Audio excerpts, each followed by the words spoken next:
Quindi stamattina. Eccoci qua, siamo ritornati in onda. Volevo fare un po' ci conclude, ci sono tanti argomenti che poi parleremo con la Cina. Accennava Gianangelo Bellati prima alla recrudescenza di nazionalismi e di atti anche spinti di nazionalismo estremo. Abbiamo visto questo recente nuovamente in Germania, ma ce ne sono veramente tantissimi che magari non fanno cronaca perché non arrivano all'aberrazione di uccidere persone, ma ce ne sono continui e costanti. Perché questi fatti continuano? Ci sono sempre stati, adesso hanno viene data volutamente una maggiore enfasi, o c'è un riciclo storico, no? Per citar Vico? Sì, io porto un esempio, perché l'abbiamo vissuto noi che abbiamo una qualche età, l'abbiamo vissuto, è l'esempio dell'epoca nostra, diciamo delle Brigate Rosse, per capirci velocemente, e il fenomeno terribile che ha provocato quello che ha provocato in Italia.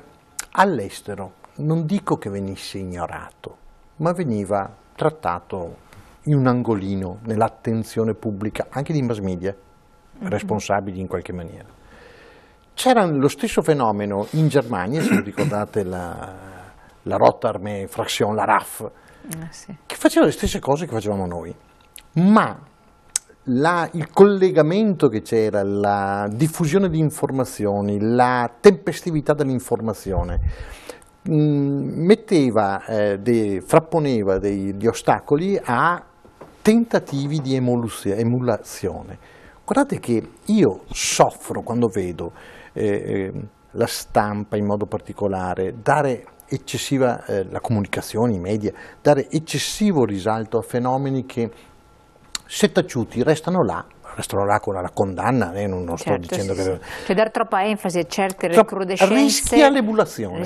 Quindi c'è questo fattore. Perché non è possibile che un fatto che magari è successo nel giro di poche ore succeda la seconda, la terza volta, magari a distanza di 1000 km, di 700 km, con le stesse motivazioni, con gli stessi comportamenti. Cosa vuol dire? Vuol dire che quelli un po' baccati evidentemente, certamente culturalmente baccati, ma magari anche deboli sul piano dell'autocontrollo, del self-control, si diceva una volta, dell'autocontrollo, rischiano di emulare.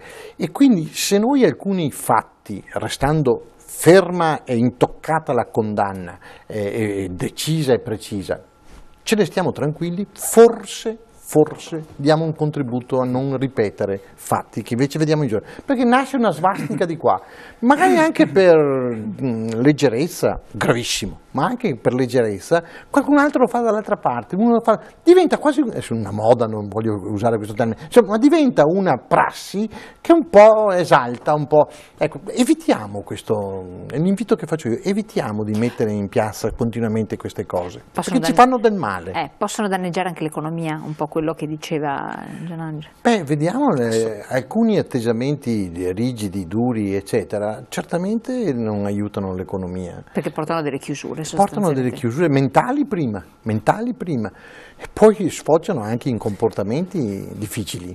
Mi piace questa riflessione di Renato Mason, perché è vero, è una responsabilità di tutti noi, in particolare però della politica, anche degli organi di comunicazione, quello che ci sono talmente tante... A me piace per esempio vedere, no, le trasmissioni regionali di informazione, perché si parla sì dei problemi, ma si parla anche di fatti positivi che succedono nell'ambito della nostra regione, e anche ho visto in altre regioni d'Italia quando si vedono, quando giro, perché noi dobbiamo pensare, per esempio parlando di Europa, che stiamo parlando di questo tema, dopo affronteremo anche la Cina, ma ci sono di quelle cose così positive che vengono fatte dall'Europa e noi a volte le diamo per scontate, il fatto che io posso andare in Austria, in Germania, senza mostrare la carta d'identità, non devo fare il visto, non ho nessun problema di nessun tipo, se voglio andare a lavorare in quei paesi non devo passare per un'autorizzazione del Ministero degli Esteri o del Ministero del Lavoro dello Stato che mi ospita, è un fatto fra privati.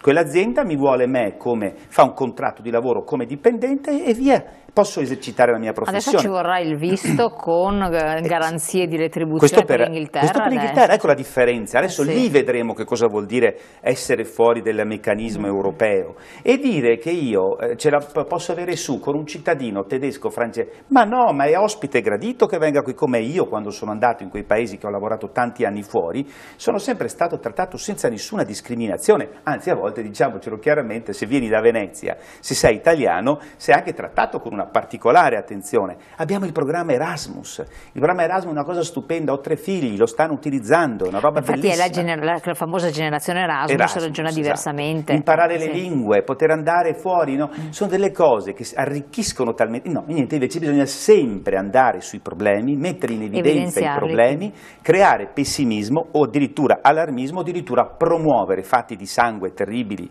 che nascono da razzismi, ipernazionalismi. In modo che si rischia l'emulazione. Ma certo, che sono contro l'economia, sono contro lo star bene. Lo star bene, infatti.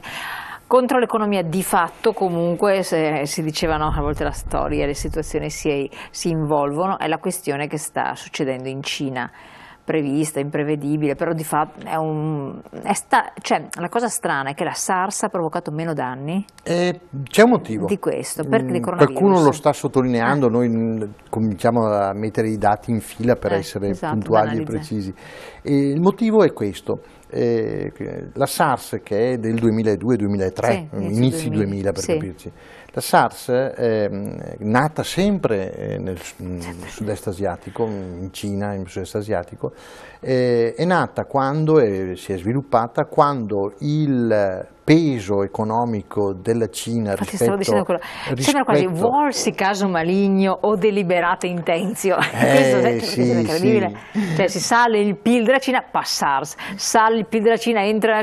Ma tu pensa che allora la Cina, che era considerata una tigre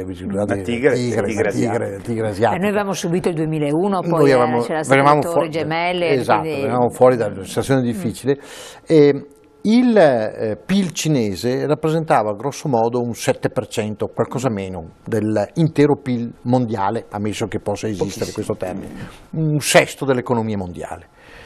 E quindi il peso che all'interno della Cina ha avuto le sue ripercussioni pesanti, la SARS e anche un po' nel resto del mondo, però proveniva da un sesto dell'economia mondiale. Oggi la Cina rappresenta il 26-27% dell'economia mondiale. È evidente che uno starnuto in Cina oggi vale 4 volte lo starnuto di quando c'era la SARS. Adesso non voglio banalizzare, ma per far capire il concetto con molta velocità.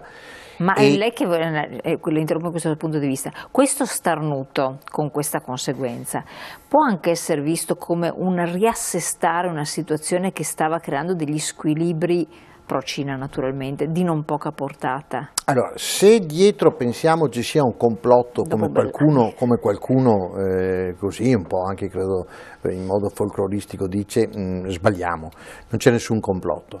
Se invece noi pensiamo che la Cina, parliamo della Cina oggi perché c'è il coronavirus, che la Cina debba necessariamente dotarsi di politiche di produzione, politiche di relazioni sociali, quindi welfare, politiche sanitarie, politiche di igiene pubblica, politiche sul territorio diverse o quantomeno molto più avanzate di quello che sta facendo adesso, sì, perché noi parliamo del coronavirus perché riguarda gli uomini, quindi drammatico.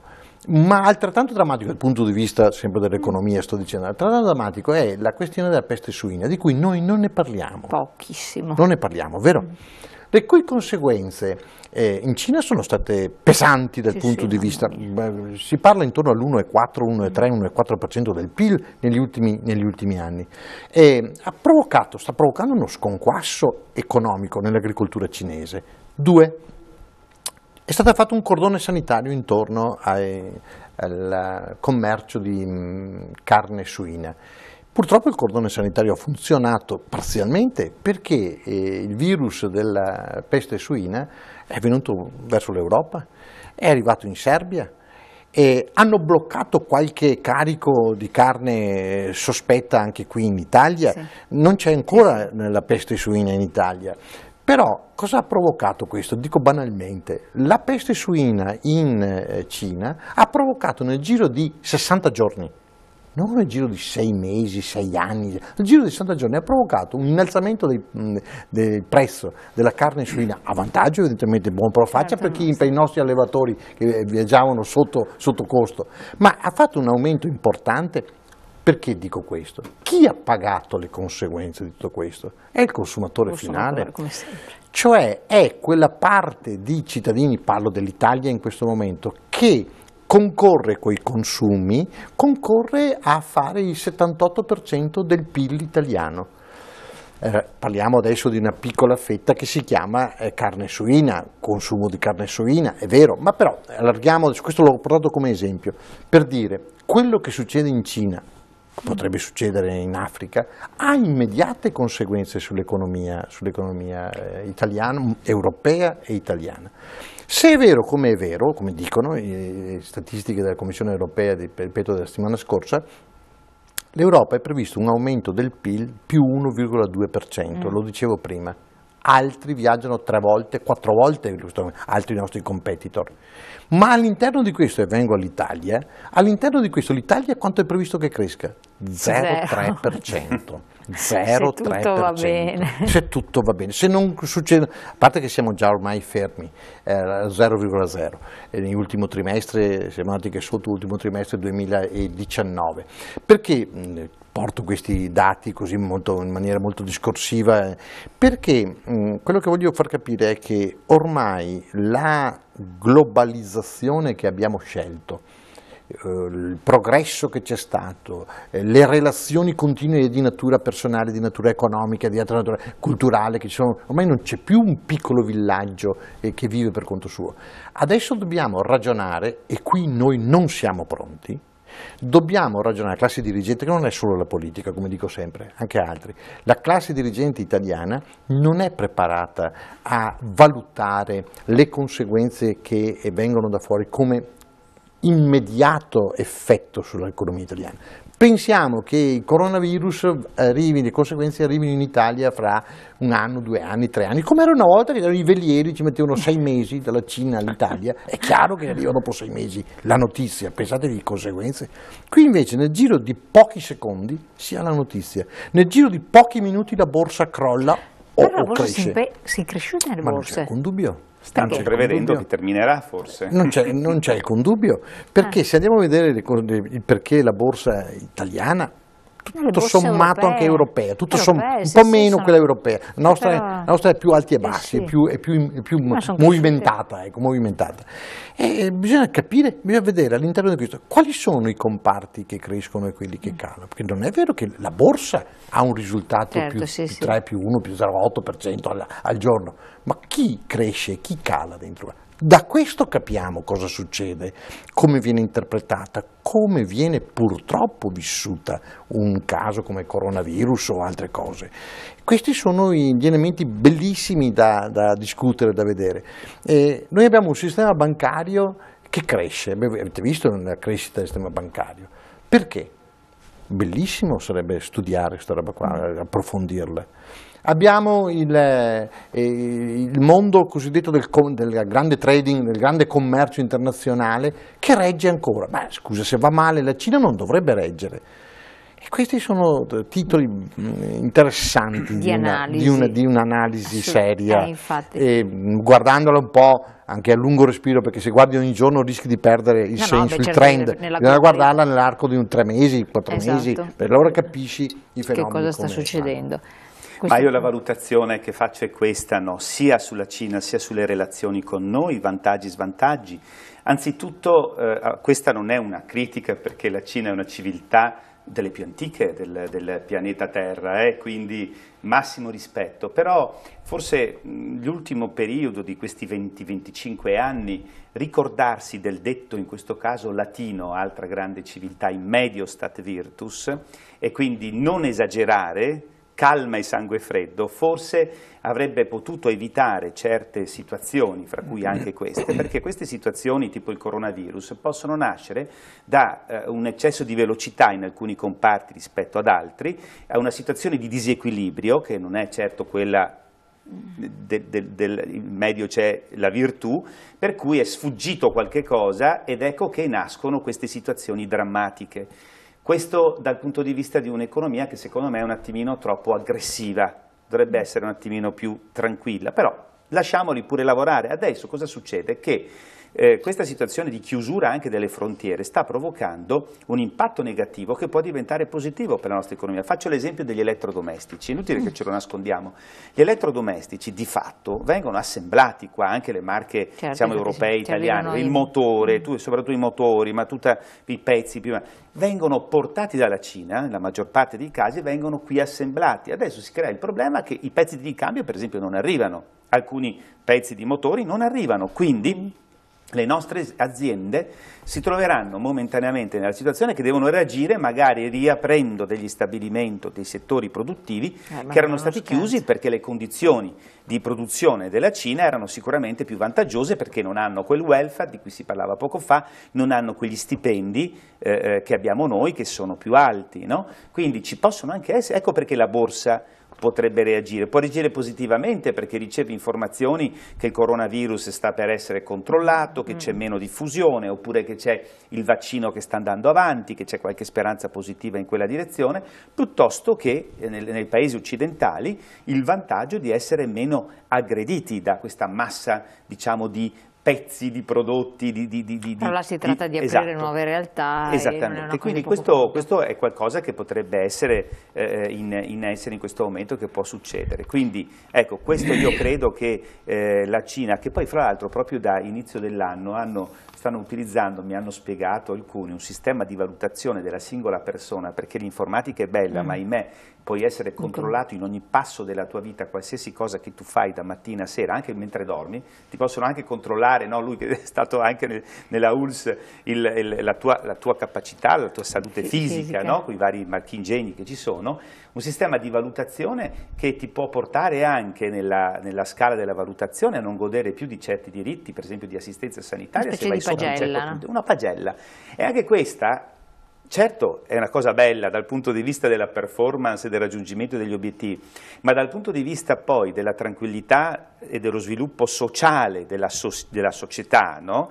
Diventa qualcosa che può essere molto pericoloso, perché tu puoi portare ad emarginare delle persone, a creare delle situazioni che per fortuna in Europa non ci sono. Avremo meno crescita, ma abbiamo altri vantaggi, solo che bisogna stare attenti appunto che se la crescita è troppo bassa come in Italia, ecco, io lo dico solo su questo punto, in Italia o si fa una rivoluzione amministrativa, cioè di governance, di come funziona la macchina pubblica, ma una vera rivoluzione che deve partire dal diritto amministrativo, o altrimenti non ne veniamo fuori. E uno dei cardini è l'autonomia collegata con la responsabilità, senza toccare la solidarietà, del livello regionale.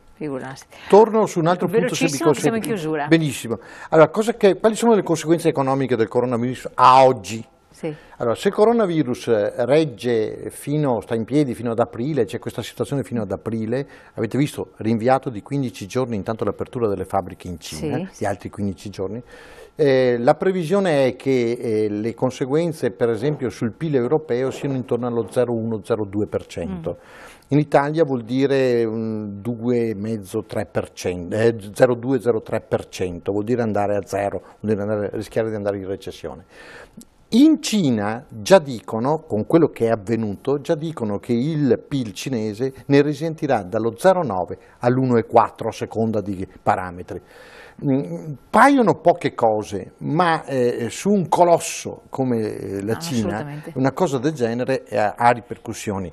Il ragionamento che faceva adesso Gianangelo Bellati, cioè che noi sostanzialmente abbiamo una nostra attività manifatturiera particolarmente impegnata nello scambio di prodotti, materie prime e di semilavorati con la Cina, credo che l'impatto rischi di essere quello che qualche previsione che noi dicevamo all'inizio, ma è esagerata, rischia di essere vero. Assolutamente. Allora, vi aggiorneremo su questa situazione, speriamo appunto che certi dati possano essere anche smentiti, si spera, perché altrimenti ai noi. Vi aggiorneremo magari anche proprio sempre con il supporto anche della CGIE di Mestre, perché come sottolineava anche Bellati, fare delle valutazioni è importante, quindi vedremo anche le ultime indagini, parleremo anche della crisi d'impresa, le ripercussioni, l'impatto economico che possa essere, il nuovo codice della crisi d'impresa, l'impatto economico che ha su tantissimi imprenditori, quindi potrebbe essere un prossimo tema, una prossima vostra analisi, dati alla mano. Io vi lascio alla pubblicità, dopo la pubblicità ci rivediamo insieme con un altro capitolo della nostra trasmissione. Grazie ai nostri ospiti. Grazie a voi. Grazie.